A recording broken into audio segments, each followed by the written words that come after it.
Adu taktik dan strategi timnas Cina versus timnas Indonesia. Stadion Qingdao berjarak 663 km dari kota Beijing, Cina. Wah, gila ini. Memang mereka sengaja mau kasih capek pemain-pemain timnas Indonesia.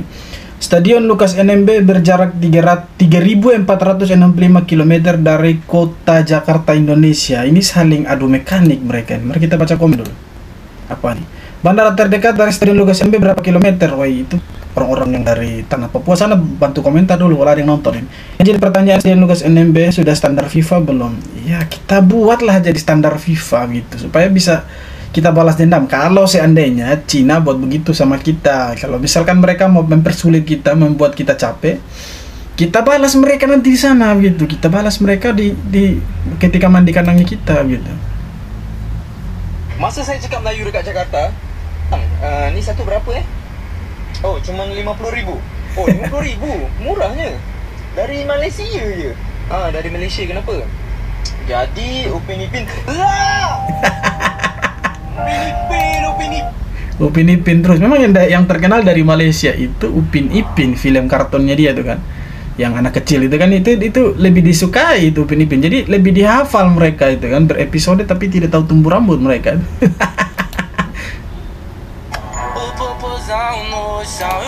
Apa nih?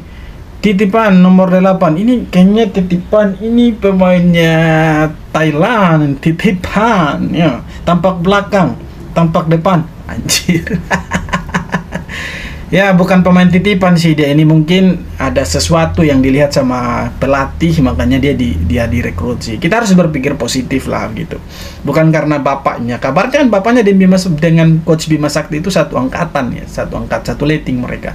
Jadi itu yang membuat netizen berpikir, berasumsi bahwa jangan sampai Arkan Kakak ini pemain titipan ya. Walaupun dia pemain titipan tidak masalah sih sebenarnya kalau performanya bagus ya kan, tapi memang dia dalam beberapa waktu ke belakang ini dia belum menunjukkan performa yang kurang baik lah. Semoga Arkan Kakak ini benar-benar bukan pemain titipan dan juga dia bisa membuktikan kualitas dia di lapangan seperti kata bapaknya. Semoga. Semangat Arkan Kakak. Pertandingan andalan di timnas 10 pemain sekarang bermain di Liga 2 Indonesia. Di urutan nomor 10 ada Dendi Sulistiawan, mantan pemain timnas yang saat ini bermain di Liga 2 bersama Bayangkara FC. Dendi Sulistiawan merupakan pemain yang sempat menjadi andalan Sintayong di lini serang timnas Indonesia. Iya, saya suka dengan gaya bermainnya Dendi ini, tapi kenapa dia tidak dipanggil coach STY? Namun sayangnya pemain berusia 27 tahun itu sekarang bermain di Liga 2 bersama Bayangkara FC setelah sebelumnya terdegradasi dari Liga 1. Di urutan nomor 9 ada Ramai Rumakik, mantan pemain timnas yang saat ini bermain di Liga 2 bersama dengan Persipura Jayapura. Nah, ini Rafael Rumakik ini kayak yang indisipliner itu ya. Pemain yang sempat menjadi andalan STY di lini serang timnas Indonesia pada Piala AFF 2020 lalu. Namun sayangnya pemain yang baru berusia 22 tahun ini sekarang bermain di Liga 2 bersama dengan Persipura Jayapura. Di urutan nomor 8 ada Iljaz Spasojevic, mantan pemain timnas yang saat ini bermain di Liga 2 bersama dengan Bayangkara FC. Iljaz Spasojevic merupakan pemain naturalisasi Indonesia yang sempat menjadi andalan di lini serang timnas Indonesia pada Piala AFF 2022 lalu. Semoga dia dengan Beto ini dipanggil sama coach STY. Ini bagus dorong dua di striker, walaupun mereka punya umur agak sedikit tua, tapi menurut saya gacor sih dia sama Beto ini di depan ini, apalagi Beto kan. Berusia 36 tahun itu diketahui sekarang bermain di Liga 2 Indonesia bersama dengan Bayangkara FC. Di urutan nomor 7 ada Andi Setio, mantan pemain timnas yang saat ini bermain di Liga 2 bersama dengan Bayangkara FC. Andi Setio merupakan pemain timnas yang diketahui sempat mengantarkan timnas Indonesia U22 juara di Piala AFF 2019. Namun sayangnya pemain yang saat ini berusia 26 tahun itu diketahui sekarang bermain di Liga 2 bersama dengan Bayangkara FC. Di urutan nomor 6 ada Andik Firmansyah, mantan pemain timnas yang saat ini bermain di Liga 2 bersama Persiraja Banda Aceh. Andik Firmansyah merupakan mantan winger timnas Indonesia yang bermain sebanyak 30 laga bersama timnas Indonesia. Pemain yang kini berusia 32 tahun itu diketahui di Liga Indonesia dari musim kemarin bersama Persiraja Banda Aceh. Di urutan nomor 5 ada Solaris, mantan pemain timnas yang saat ini bermain di Liga 2 bersama Persela Lamongan. Solaris Sutua nih, tua dia. Jadi kita jadi legend nih. Dan dia telah bermain sebanyak 16 laga. Pemain yang saat ini berusia 39 tahun itu diketahui sekarang bermain di Liga 2 bersama dengan Persela Lamongan. Di nomor 4 ada Maman Abdurrahman, mantan pemain timnas yang saat ini bermain di Liga 2 bersama PSPS Pekanbaru. Maman Abdurrahman merupakan mantan pemain bertahan timnas Indonesia yang diketahui telah mencatatkan 30 laga bersama timnas Indonesia. Pemain yang sekarang berusia 42 tahun itu diketahui saat ini membela PSPS Pekanbaru di Liga 2 Indonesia. Di urutan nomor 3 ada Zulham Zamrun, mantan pemain timnas yang saat ini bermain di Liga 2. Ini Ronaldo-nya Indonesia ini Zulham Zamrun ini dia Ini dia, ini apa namanya, Ronaldonya Indonesia nih, siu ya kan, kalau setiap selebrasi pasti siu, ngeri nih. Tapi ya sudah tua lah, biarkan adik-adik yang bermain di timnas lagi tuh. Apa nih, Indonesia itu anjir, tunggu kelar pertandingan dulu ya kucing, kucing. Prit apa nih? Woi, kabur woi.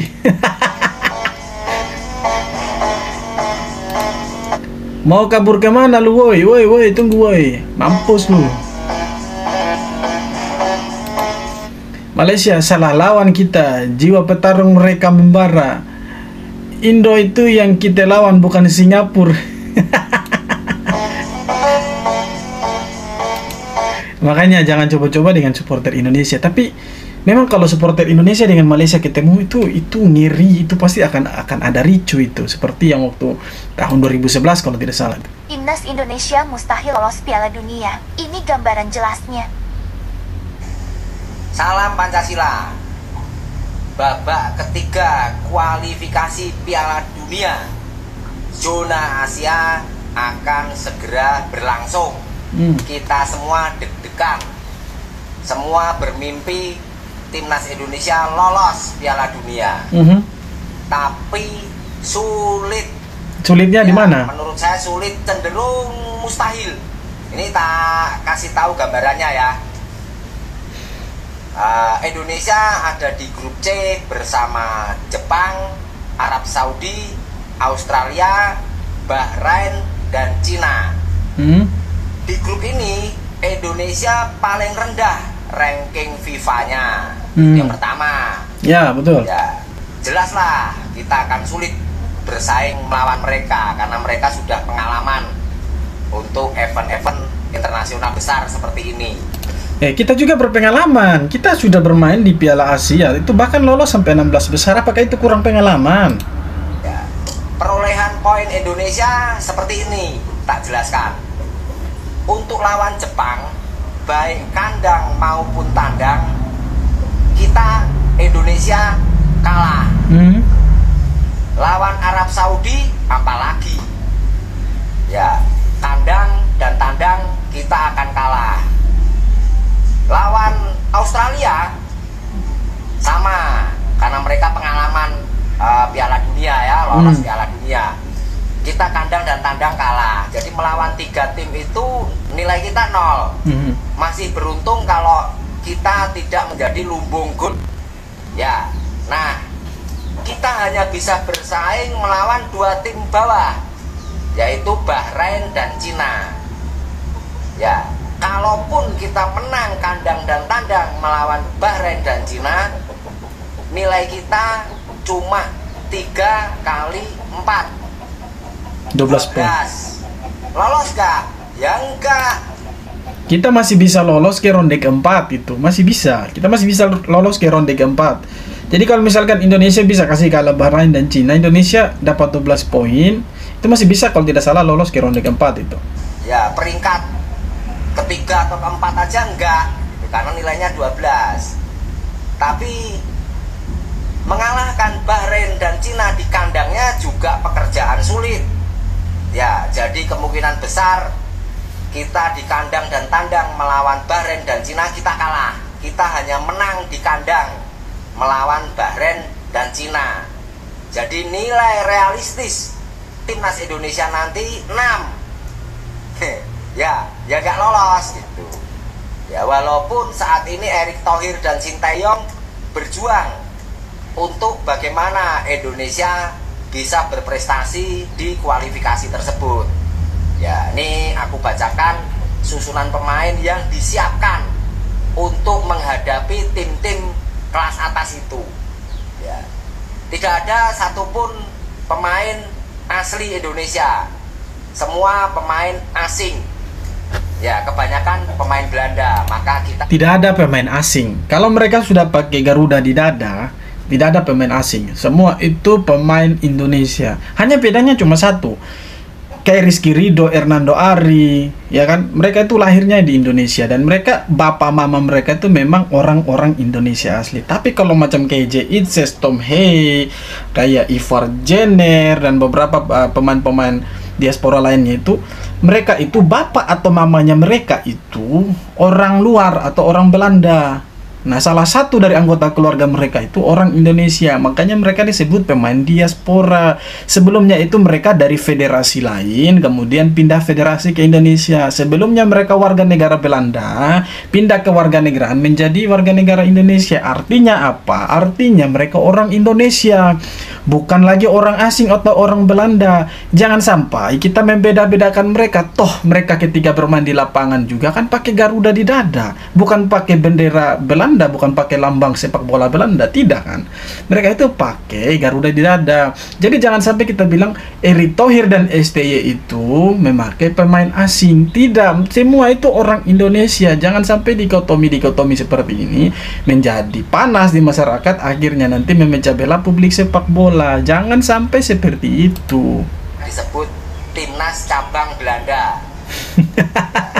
Nih ya, penjaga gawang nanti kita akan dikawal oleh Martin Paes. Belum tentu lah. Nah, posisi pemain bertahan atau back itu ada Jay Itzes, Mees Hilgers.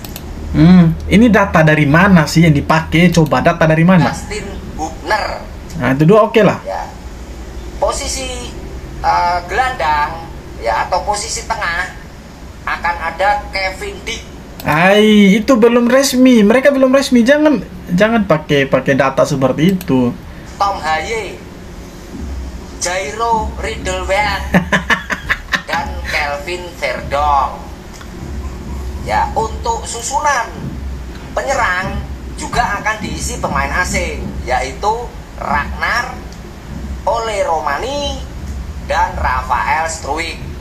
Ya. Nah, menurut saya data dari Bapak ini salah sebenarnya. Kenapa saya bilang salah? Karena ada beberapa pemain yang dia sebut tadi, itu pemain-pemain yang belum resmi dinaturalisasi atau menjadi pemain Indonesia, seperti Jairo Ridwell, kemudian Kevin Dix, kemudian ada Ole Romani, ya kan? Itu mereka belum resmi menjadi warga negara Indonesia. Jadi untuk ronde ketiga nanti ini, itu pemain-pemain lokal seperti Marcelino Ferdinand, kemudian Hernando Ari, kemudian ada juga Rizky Ridho. Mereka itu nanti akan dipakai itu. Itu kan mereka sekarang tulang punggung timnas ini. Jadi jangan membangun argumen yang sebenarnya datanya tidak jelas gitu.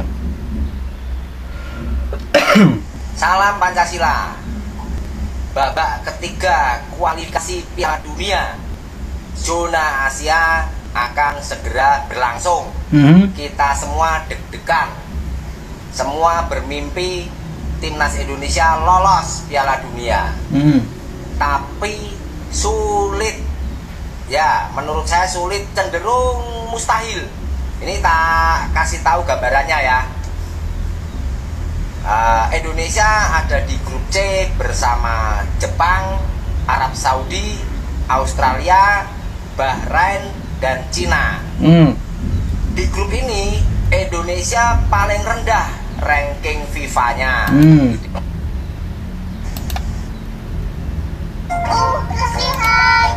Malaysia nih bos, senggol dong. Indonesia panik, Harimau Malaya mau naturalisasi Firdy Juif. Malaysia nih bos, senggol dong. Jedak duk 100 1000 JJ. Oh iya, apa ini?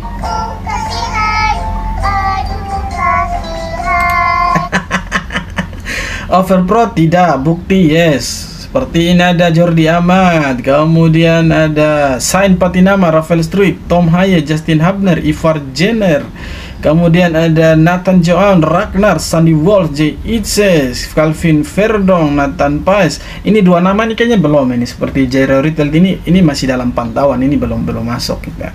Jadi teman-teman, untuk sementara kita tetap mendukung Indonesia. Kita terus berharap Indonesia ini bisa lolos lah ke Piala Dunia. Ya kita boleh berharap sih, tapi jangan sampai harapan itu berlebihan gitu. Karena kita di grup C ini kita agak sulit gitu. Karena kita di situ ada Australia, Jepang, Bahrain, dan Cina. Nah, secara hitung-hitungan, mulai dari peringkat FIFA, kemudian kalau kita lihat kualitas pemain mereka dengan kita itu memang jauh berbeda, jauh sekali. Walaupun kita sudah banyak diisi oleh pemain-pemain diaspora, tetapi secara kualitas permainan mereka di atas kita lah. Itu harus diakui dulu. Nah, kemudian kalau kita mau membandingkan secara kualitas, bukan kualitas, tapi ranking FIFA, memang Indonesia sekarang paling buntut ini. Tetapi jangan sampai kita salah bahwa Indonesia yang dulu itu berbeda dengan yang sekarang, bos. Beda sekali. Jadi kalau misalkan nanti Indonesia pun itu kalah dari Jepang ataupun Australia, saya pikir Indonesia masih punya kans atau kesempatan untuk bermain di Piala Dunia melalui babak playoff di ronde keempat. Ya, jadi kita bisa mengalahkan Bahrain dan Cina. Ya, tidak menutup kemungkinan juga kita bermain kandang dengan Jepang kita bisa imbang, atau Australia kita bisa imbang. Nah, kalau kita sudah punya hasil yang cukup memuaskan di kandang kita sendiri main di Indonesia nanti, tidak menutup kemungkinan di kandang lawan kita lebih bersemangat lagi. Ya, kita mungkin menurunkan pemain-pemain yang ya boleh dikatakan pemain-pemain yang sudah berkelas lah, seperti ada J.I.C, Sandy Walsh, kemudian Ragnar, dan ada pemain lokal yang memang ya, bagus seperti Marcelino Ferdinand, itu kan pasti akan dipasang nanti. Jadi saya pikir Indonesia untuk main di Piala Dunia sedikit lagi harapannya itu ada, tetapi kita juga harus realistis bahwa untuk mengisi pos 1 dan pos 2 juara grup dan runner up itu memang agak sulit. Jadi kita hanya bisa berharap Indonesia berada di peringkat 3 atau peringkat keempat dengan kita lolos ke Piala Dunia melalui babak playoff. Dan kalau sampai itu terjadi, saya pikir kita harus angkat topi untuk Pak Erick Thohir dan juga staf kepelatihan dan pelatih STY. Saya pikir Indonesia punya harapan, kita terus mendukung mereka, kita terus berdoa buat mereka supaya mereka menampilkan permainan yang terbaik. Oke teman-teman, jadi sekian video kali ini. Terima kasih banyak sudah nonton video ini sampai akhir. Sekali lagi jangan lupa untuk like, komen, dan subscribe. Kita jumpa lagi di video-video berikutnya. Hormat.